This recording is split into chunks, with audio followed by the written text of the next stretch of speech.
Welcome to chef special. So ప్రతిరోజు ఒక super వంటకాన్ని మీ అందరికీ పరిచయం చేస్తున్నాం మన షెఫ్ స్పెషల్ లో. ఈ రోజు కూడా మరో రెసిపీ రెడీగా ఉంది. సో ఇంకెందుకు late, let's welcome chef expert Srikanth గారు.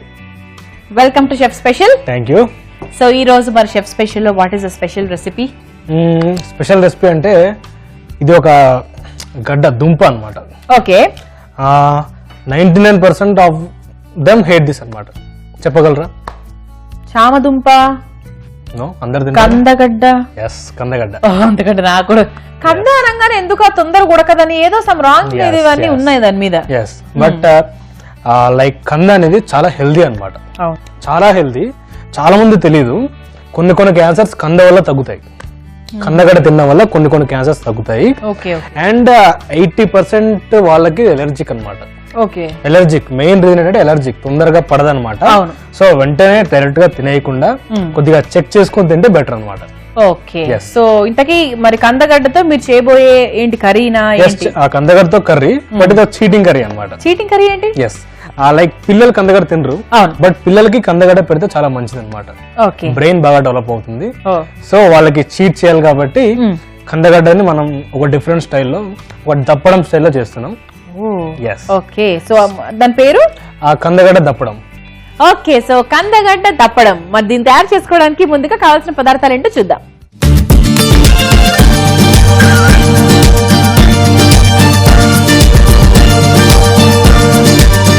కందగడ్డ దప్పడం తయారు చేసుకోవడానికి కావాల్సిన పదార్థాలు: ఉడికించిన కంద ముక్కలు, ఉల్లిపాయ ముక్కలు, పెరుగు, ఎండుమిర్చి, ఆవాలు, జీలకర్ర, కరివేపాకు, పసుపు, కారం, కొత్తిమీర, గరం మసాలా, అల్లం వెల్లుల్లి పేస్ట్, ఉప్పు, నూనె.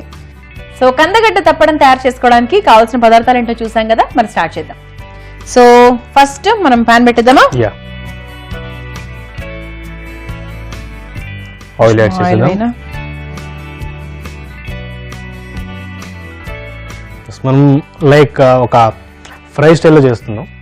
జనరల్గా ఇది లైక్ మనం చేసిన స్టైల్లో చేస్తే గుర్తుపట్టలేరు అనమాట. కంద రెగ్యులర్ తినే వాళ్ళతో గుర్తుపట్టవచ్చు, కానీ కొత్త తినే వాళ్ళు గుర్తుపట్టలేదు. మీరు టేస్ట్ చేస్తారు కదా, చూద్దాం. నేను కూడా కందగడ్డ రెగ్యులర్ గా తినను కాబట్టి మేబీ నాలాంటి వాళ్ళు చాలా మంది ఉంటారు జనాల్లో తిరుగుతూ, సో వాళ్ళు కూడా గుర్తుపట్టలేరు నాకు తెలిసి. ఆయిల్ హీట్ అయిపోయింది. ఇందులో మనం కొద్దిగా ఆవాలు వేసుకుందాం. సో ఆవాలతో పాటు కొద్దిగా జీలకర్ర యాడ్ చేసుకుందాం. అండ్ ఎండుమిర్చి. ఓకే.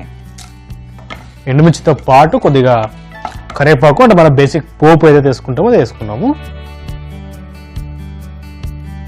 అండ్ ఇందులోనే కొద్దిగా ఫైన్ గా చాప్ చేసుకున్న ఆనియన్.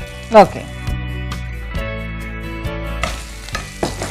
అలా కరివేపాకు, ఆనియన్ అండ్ కొద్దిగా అల్లం వెల్లుల్లి పేస్ట్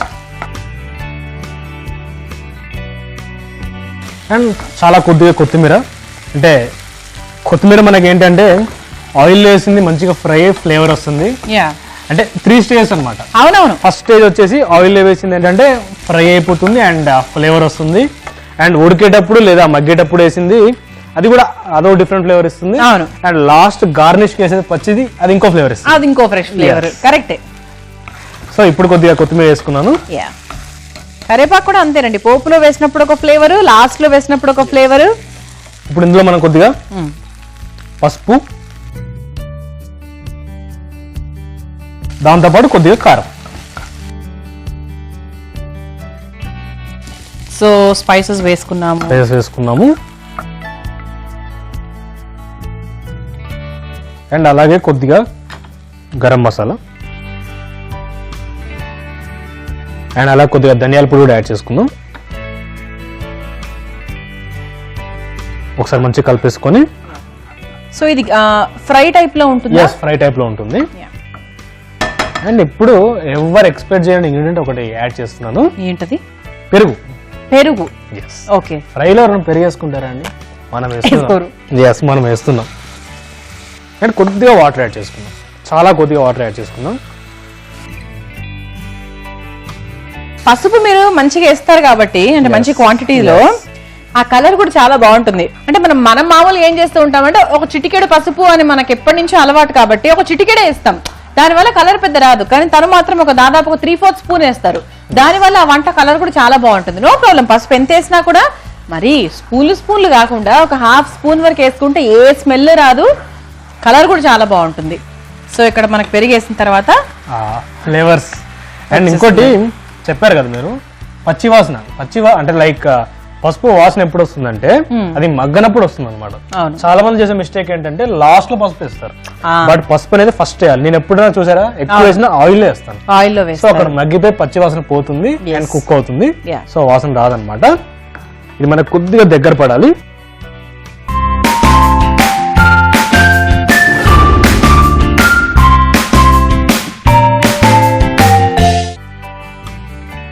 కంద నేను ఆల్రెడీ ఉడకబెట్టి పెట్టుకున్నాను నేను. ఓకే, ఫైన్ గా చాప్ చేసుకుని ఉడకబెట్టి పెట్టుకున్నాను. ఓకే, సో బాగానే దాదాపుగా ఉడికించారు.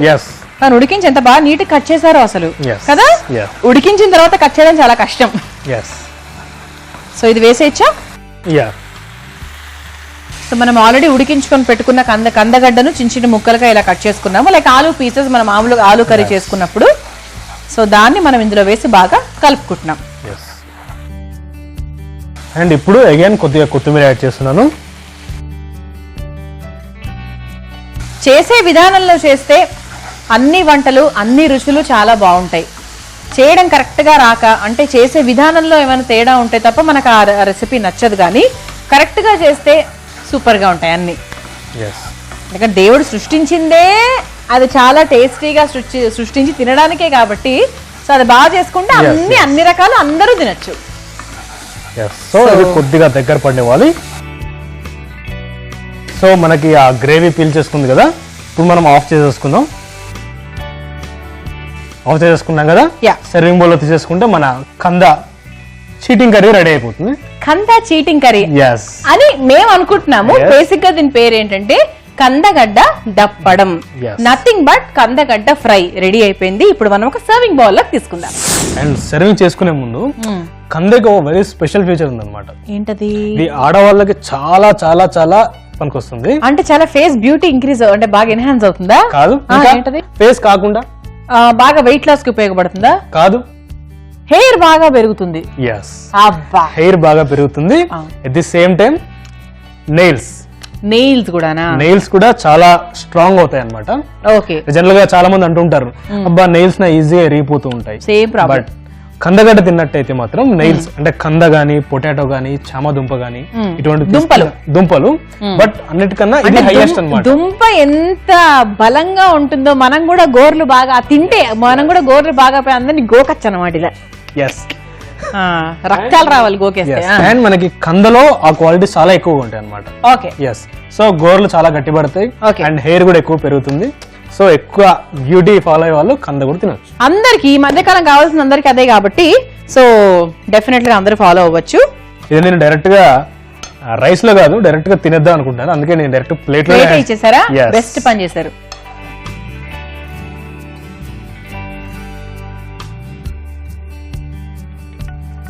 అండ్ కొద్దిగా కొత్తిమీరతో గార్నిష్ చేసుకుందాం. కందగడ్డ దప్పడం రెడీ అయిపోయింది. మీరు తొందరగా టేస్ట్ చేసి చెప్పిస్తే నేను ఫినిష్ చేసేస్తాను. ఓకే, నేను కూడా ఫినిష్ చేయాలి. సో కందగడ్డ దప్పడం రెడీ అయిపోయిందండి. మరి దీన్ని మీరు ప్రిపేర్ చేసుకోవాలనుకుంటే దీనికి కావాల్సిన పదార్థాలు, తయారు చేసుకునే విధానం మరొకసారి చూద్దాం.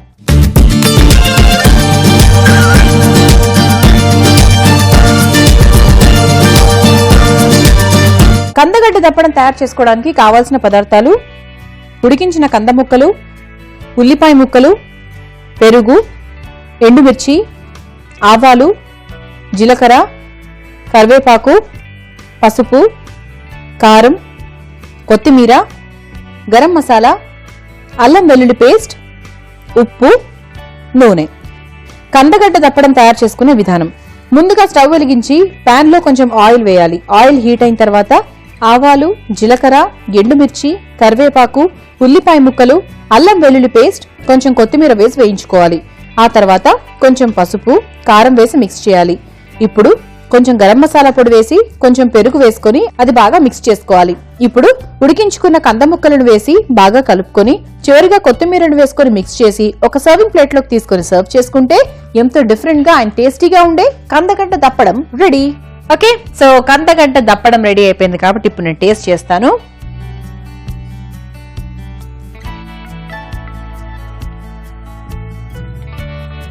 తెలుస్తుందా కందగడ్డను? ఇంపాసిబుల్ అది కందగడ్డ లాగా ఉండదు అనమాట, లేదా సమ్ అరటికాయ లాగా ఉంటుంది. అరటికాయ, ఇట్స్ వెరీ వెరీ టేస్టీ. ఒక కమ్మదనం ఉంది ఇందులో. ఇప్పుడు అరటికాయ మనము వేయించుకుంటే మామూలుగా ఫ్రై చేసుకుంటే ఒక టైప్ ఆఫ్ కమ్మదనం ఉంటుంది, ఒక తీపి, ఒక సమ్ డిఫరెంట్ టేస్ట్ ఉంటుంది. అదే టేస్ట్ ఉంది, చాలా బాగుందండి. కందగడ్డ తినే వాళ్లకు ఓకే, తినని వాళ్ళు మాత్రం ఈ ప్రొసీజర్ లో చేసుకుంటే సూపర్ ఉంటుంది. అండ్ ఫాస్ట్ ఉడికించింది కాబట్టి తొందరగా అయిపోతుంది చేసే విధానం కూడా. వెరీ నైస్ అండి. సో వేడి వేడి అన్నంలో అలా నెయ్యి వేసుకొని కందగడ్డ దప్పడం కలుపుకొని తింటుంటే దిస్ ఈస్ లైఫ్ అనిపిస్తూ ఉంటుంది. Super. So thank you so much Srikanth గారు. సో చూసారు కదా ఇవాళ మన ఎపిసోడ్ లో కందగడ్డ దప్పడం, తప్పకుండా ట్రై చేయండి. సో నెక్స్ట్ ఎపిసోడ్ లో మళ్ళీ కలుసుకుందాం. అంతవరకు బాయ్.